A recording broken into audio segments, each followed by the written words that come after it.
Itu adalah pagi yang seharusnya biasa saja di Jakarta. Aku, Rina, seorang desainer grafis berusia 25 tahun, berjalan berkantor di kawasan Sudirman ketika ledakan bom meledak di gedung sebelah. Debu dan pecahan kaca bayar di mana-mana, dan aku terlempar ke tanah. Saat kesadaran kembali, aku melihat dia, Kapten Lita, seorang perwira polisi wanita berusia 35 tahun, dengan seragam biru tua yang kotor debu, rambut pendeknya basah keringat, dan wajah tegas yang tidak menunjukkan cedodno. Dia adalah orang pertama yang menarik aku, dan saat itu, meski aun, aku merasakan. Mengapa? Aku bahkan tahu dia, tapi tatapannya membuat aku ingin. Lita memerintah para petugas lain suara lantang mengordinasikan penyelamatan. Aku dibawa ke rumah sakit, dan selama perjalanan, dia duduk memegang tangan aku untuk menenangkan. Kau kuat, gadis. Jangan menyerah, katanya, suaranya lembut henso ingoi cingren. Di rumah sakit, dokter bilang aku beruntung, tapi Lita tetap memastikan aku. Saat malam itu aku tidur, pikiran aku penuh dengan dia. Di Indonesia, masyarakat masih memandang aneh pada hubungan sesama jenis, aku sudah lama menyembunyikan akta bahwa aku tertarik pada wanita. Tapi dengan Lita, itu seperti bom meledak dalam hati aku. Keesokan harinya, aku dibebaskan dari rumah sakit. Aku mencoba mencari tahu tentang dia melalui teman-teman. Ternyata Lita adalah kapten di unit anti-teror Polri, dikenal sebagai wanita keras dan berdedikasi, belum menikah, dan jarang tersenyum. Aku memutuskan untuk mengirim pesan terima kasih melalui nomor yang diberikan perawat. Terima kasih atas bantuanmu, Kapten. Aku Rina. Balasannya singkat, tugas saya. Hati-hati lain kali. Tapi itu cukup untuk membuat aku ingin bertemu lagi. Aku mulai mengikuti berita tentang kasus bom itu, dan secara kebetulan, aku melihat dia di konferensi pers. Wajahnya tegas, bicaranya logis, tapi ada sesuatu terong matanya yang menunjukkan beban berat. Beberapa hari kemudian, aku nekat pergi ke kantor polisi untuk memberikan keterangan sebagai saksi. Di sana aku bertemu Lita lagi. Dia terlihat lelah, dengan lingkaran hitam di bawah mata. Kau seharusnya istirahat, bukan datang ke sini, katanya dengan nada menegur. Aku tersenyum, aku ingin membantu. Dan ingin bertemu lagi. Dia mengerutkan kening, jangan main-main, Rina. Ini bukan tempat untuk bercanda. Tapi aku bisa melihat ada kilatan kebingungan di matanya. Dari situ kami mulai berbicara lebih sering. Aku mengiriminya pesan tentang hari-hari aku, dan meski balasannya pendek, dia tidak pernah mengabaikan. Lambat laun, aku menyadari bahwa aku jatuh cinta. Tapi Lita. Dia sepertinya membenci kelemahan aku, atau mungkin membenci dirinya sendiri karena mulai peduli. Konflik pertama muncul ketika keluarga aku tahu tentang pertemuan kami. Ibu aku, seorang ibu rumah tangga tradisional di Bogor, selalu mendesak aku menikah dengan pria baik-baik. Kau sudah 25, Rina. Jangan buang waktu dengan pekerjaanmu itu. Cari suami, katanya suatu hari saat aku pulang. Aku diam, tapi dalam hati aku memikirkan Lita. Bagaimana jika mereka tahu? Di masyarakat Indonesia, di mana agama dan norma sosial kuat, lesbian seperti aku sering dianggap dosa besar. Aku pernah mendengar cerita teman yang diusir dari rumah karena ketahuan. Tapi aku tidak bisa berhenti. Aku mengajak Lita minum kopi di kai dekat Monas, dan di sana, untuk pertama kalinya, dia membuka diri. Hidupku penuh tekanan, Rina. Keluargaku ingin aku menikah, tapi aku tidak bisa. Aku berbeda. Kata-katanya membuat hati aku berdegup kencang. Apakah dia juga seperti aku? Pertemuan itu berubah menjadi rutinitas. Kami bertemu diam-diam, berbicara tentang pekerjaan, mimpi, dan rahasia. Lita menceritakan tentang masa kecilnya di Surabaya, di mana ayahnya seorang polisi tegas yang mengharapkan dia menjadi wanita sempurna.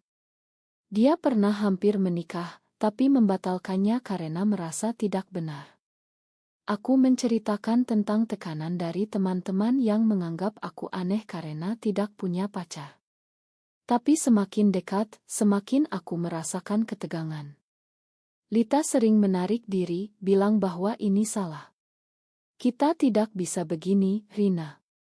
Masyarakat tidak akan terima.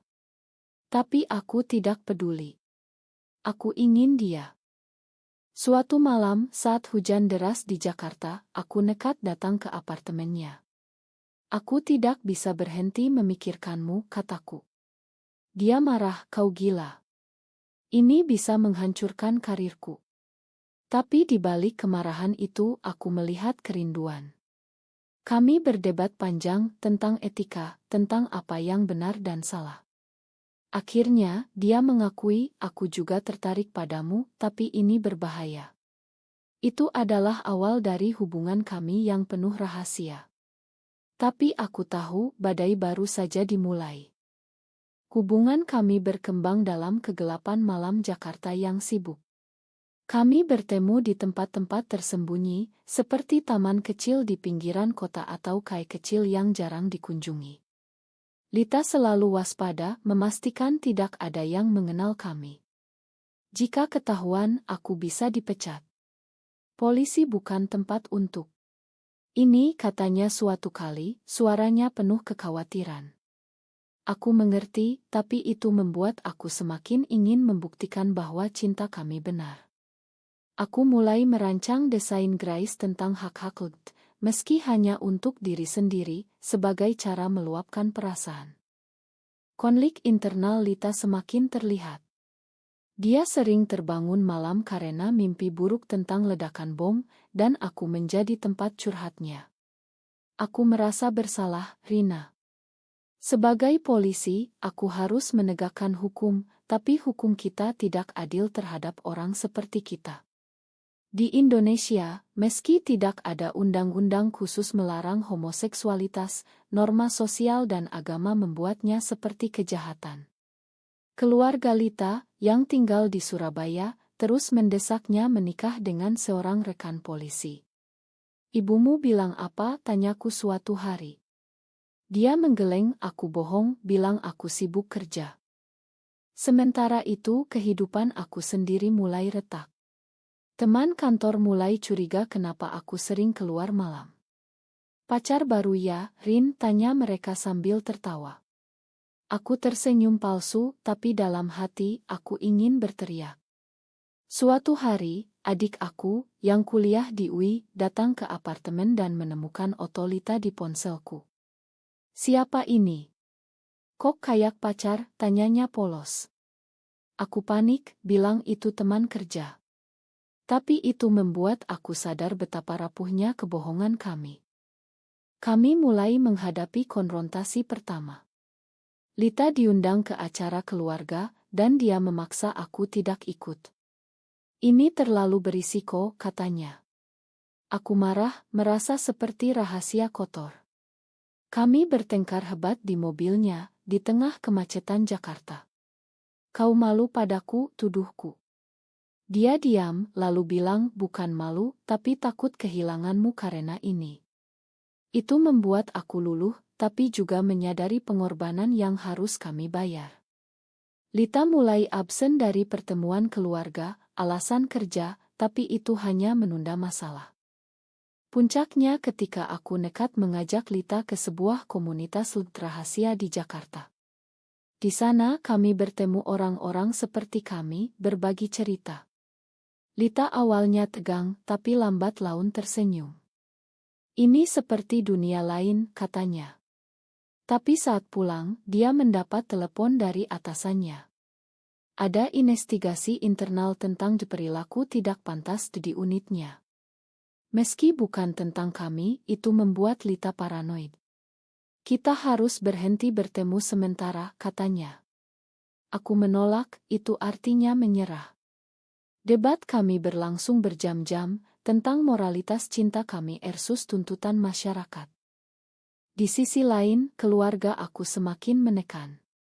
Ayah, seorang pegawai negeri, mengatur kencan buta dengan anak temannya. Kau harus serius, Rina. Jangan seperti tantemu yang hidup sendirian. Aku pergi ke kencan itu dengan hati berat, tapi sepanjang malam aku memikirkan Lita. Pulang aku menangis, merasa seperti pengkhianat. Aku hubungi Lita dan kami bertemu lagi, meski dilarang. Aku tidak bisa tanpamu, kataku. Dia memeluk aku, tapi matanya penuh konflik. Ini akan menyakiti kita berdua. Lambat laun, hubungan kami menjadi lebih dalam, tapi juga lebih berbahaya. Lita mulai berbagi rahasia pekerjaannya tentang kasus bom yang masih diselidiki. Aku membantu dengan desain grafis untuk presentasi, tapi itu membuat aku terlibat lebih jauh. Suatu hari, ada ancaman dari kelompok teroris, dan Lita harus bertugas malam. Aku khawatir menunggu di apartemennya.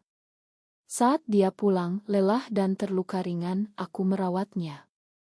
Itu adalah momen intim, tapi tanpa sentuhan erotis, hanya kehangatan emosional. "Mengapa kau begini padaku?" tanyanya. "Karena aku mencintaimu," jawabku. Tapi pengkhianatan pertama muncul. Seorang rekan Lita yang curiga mulai mengikuti kami. Dia melihat kami di KAI dan melaporkan ke atasannya. Lita dipanggil, dan meski dia bantah, tekanan meningkat. "Kau harus pilih, Rina, aku atau kebebasanmu," katanya dengan suara gemetar. Aku memilih dia, tapi itu berarti aku harus bohong lebih banyak ke keluarga. Ibu aku sakit karena khawatir, dan aku merasa bersalah. Apakah ini benar? Cinta yang membuat orang lain terluka. Tekanan masyarakat mulai menekan lebih kuat.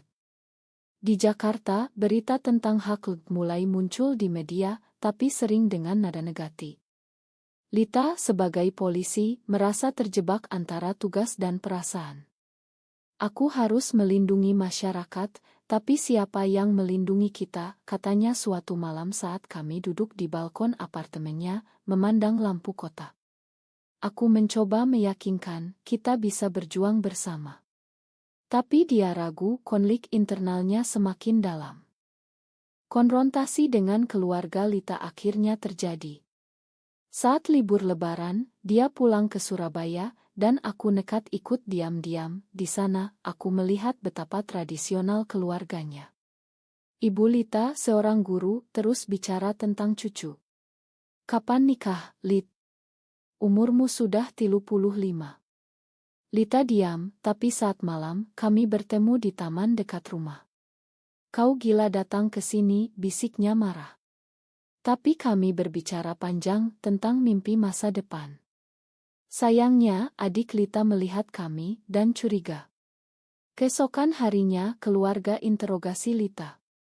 "Siapa gadis itu? Kenapa kau bohong?"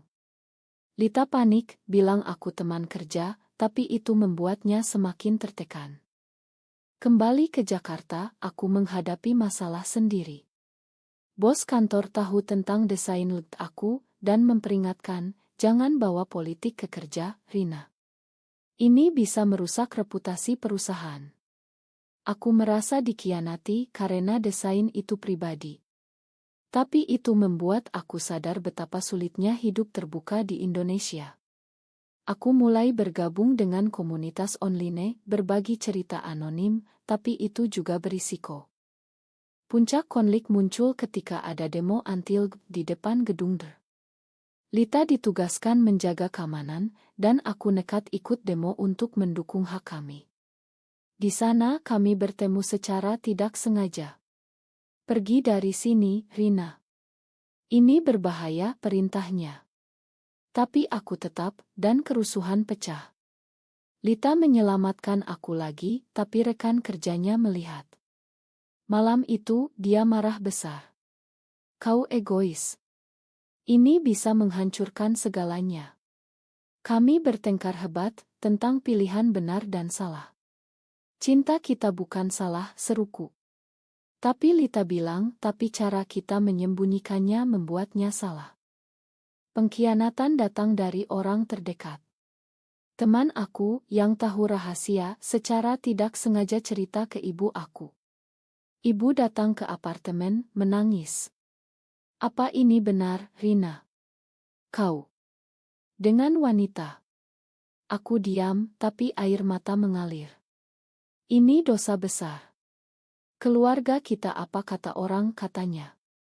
Aku merasa hancur, tapi juga marah. Ini aku yang sebenarnya, Bu. Ibu pergi, bilang jangan pulang dulu. Itu adalah pukulan berat. Lita mendengar itu, datang menghibur. Makan aku, Rina. Ini karena aku. Tapi itu membuat kami lebih dekat. Kami memutuskan untuk sementara pisah, untuk berpikir. Tapi selama pisah, aku merasakan kekosongan. Aku mulai mempertanyakan segalanya, apakah cinta ini layak untuk semua pengorbanan. Lita juga menderita, karirnya terancam karena rumor. Suatu hari, ada serangan teroris lagi, dan Lita terluka parah. Aku buru-buru ke rumah sakit, meski dilarang. Di sana aku bertemu keluarganya. Siapa kau? Tanya ibu Lita curiga. Aku bilang teman, tapi mataku tidak bisa bohong. Lita sadar, dan kami berbicara diam-diam. Aku takut kehilanganmu, katanya lemah. Itu adalah momen kebangkitan, tapi juga awal dari lebih banyak konflik. Setelah Lita pulih, kami memutuskan untuk menghadapi kenyataan. Kita harus bicara dengan keluarga, kataku. Lita ragu, tapi setuju. Pertama, aku pulang ke Bogor. Ayah dan ibu duduk tegang. Aku mencintai wanita, dan dia Lita, kataku langsung. Mereka terkejut, ayah marah. Ini tidak bisa. Kau harus berubah. Debat panjang terjadi tentang agama, masyarakat, dan moral. Ibu menangis, bilang aku akan kesepian. Aku jelaskan bahwa cinta ini murni, tapi mereka tidak terima. Pilih kami atau dia, ultimatum ayah. Aku pergi dengan hati hancur, memilih Lita, tapi merasa kehilangan akar. Lita juga menghadapi keluarganya di Surabaya. Ya ideocal, dia mengaku. Aku lesbian, dan aku mencintai Rina. Keluarga kaget, ayahnya, mantan polisi, memutuskan hubungan. Kau bukan anakku lagi, katanya. Lita pulang ke Jakarta dengan air mata, tapi juga tekad baru. Ini harga yang harus dibayar, katanya padaku. Di kerja, masalah semakin besar. Atasan Lita memanggil, ada laporan tentang hubungan tidak pantas. Dia ditangguhkan sementara. Ini akhir karirku, katanya putus asa. Aku mendukung, tapi aku sendiri dipecat dari kantor karena gangguan. Kami kehilangan segalanya, tapi punya satu sama lain. Kami pindah ke apartemen kecil di pinggiran, hidup sederhana. Tapi pengkhianatan terbesar datang dari dalam. Lita di bawah tekanan, mulai ragu. Mungkin kita salah, Rina. Mungkin kita harus berpisah untuk kebaikan. Aku terluka, merasa dikhianati. Setelah semua ini, kami bertengkar sengit tentang pengorbanan dan pilihan. Lita pergi semalam ke rumah teman. Aku sendirian mempertanyakan segalanya. Keesokan harinya, ada berita besar, kelompok teroris ditangkap berkat ino dari Lita sebelumnya. Dia dipuji dan penangguhan dicabut. Tapi itu membuatnya memilih karir atau cinta. Dia kembali, bilang aku pilih kau. Tapi aku ragu, merasa seperti pilihan kedua. Konflik mencapai puncak ketika keluarga aku datang ke apartemen. Mereka ingin selamatkan aku. Kembalilah, Rina. Kami makan. Tapi Lita ada di sana dan konfrontasi pecah. Ayah berdebat dengan Lita tentang etika dan masyarakat. Kalian merusak norma, katanya. Lita balas, cinta bukan rusak, tapi masyarakat yang buta. Itu adalah pertarungan verbal sengit, penuh emosi. Akhirnya, aku memilih berdiri di sisi Lita. Keluarga pergi, tapi ibu berbisik, pikirkan lagi. Itu membuat aku terbangun, apakah ini benar? Setelah konfrontasi itu, kami mencoba membangun hidup baru. Lita kembali bekerja, tapi dengan hati-hati. Aku mulai relance desain, fokus pada tema sosial. Kami bergabung dengan komunitas LGBT, mendukung satu sama lain. Tapi luka masih ada. Lita sering termenung, memikirkan keluarganya. Aku rindu mereka, katanya. Aku juga, tapi kami saling menguatkan. Suatu hari, ada undangan dari organisasi hak asasi manusia untuk berbagi cerita. Lita ragu, tapi aku dorong. Di sana kami cerita tentang perjuangan kami, tentang tekanan masyarakat Indonesia yang masih konservatif. Respons positif, tapi juga ancaman online. Itu membuat kami lebih kuat, tapi juga lelah. Waktu berlalu, dan kami mulai melihat perubahan. Ibu Lita hubungi, bilang rindu. Pertemuan rekonsiliasi terjadi, meski lambat. Keluarga aku juga, ayah mulai melunak setelah melihat aku bahagia. Tapi tidak semua mudah. Ada teman yang menjauh, dan tekanan sosial tetap. Dalam perjalanan ini, kami belajar tentang pengorbanan. Cinta kami penuh luka, tapi juga kebangkitan. Kami memilih jalan sulit, tapi itu membuat kami lebih kuat. Apakah memilih cinta di atas norma masyarakat selalu benar, atau adakah saat di mana pengorbanan terlalu besar untuk dibenarkan?